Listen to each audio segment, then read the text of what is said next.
Chillin' like a villain mga idol ang SMB habang naghihintay ng kalaban sa finals. Gustong patalsikin ni LA Tenorio si Marshall Lassiter sa pwesto bilang number 3 sa ranking ng PBA Best 3-Point Shooter.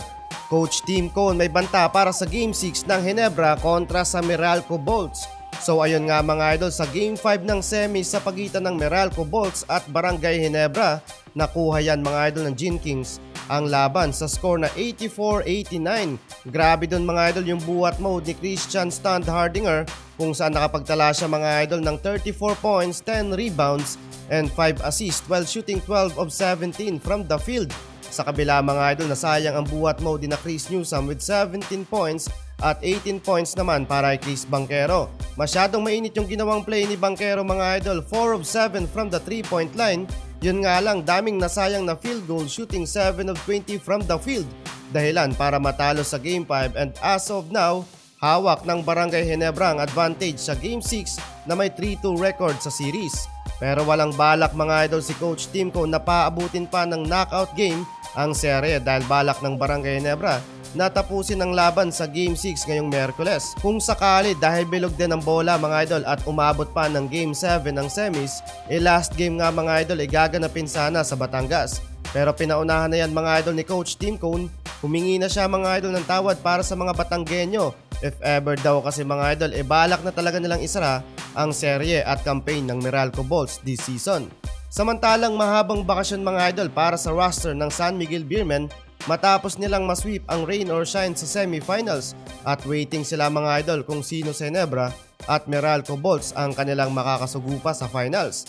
At balitang rain or shine mga idol, susubukan daw ni Coach Yeng Guiao na makakuha ng best big man sa next season ng PBA draft. Pangtapat daw to mga idol kay Junmar Fajardo. Si The Kraken kasi mga idol yung isa sa naging sakit sa ulo ni Coach Yeng Guiao during ng semis, kahit si Kit Dato at Bubelga hindi umubra sa 9th time PBA Best Player of the Conference. Samantalang gustong patalsikan ulit ni LA Tenorio si Marshall Lassiter sa pwesto bilang pangatlo sa Best 3-Pointer sa history ng PBA.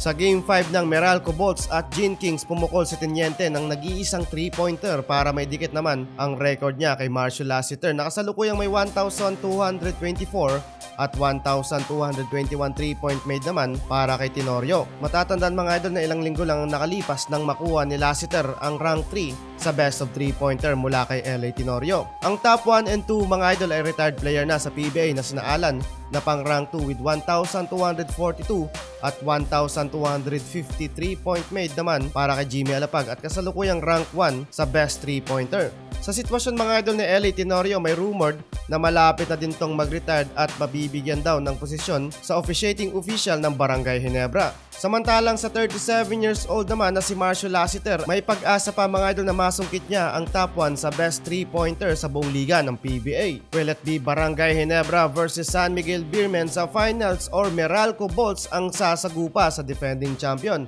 Ano sa tingin mo idol? I-comment mo na yan sa ating comment section.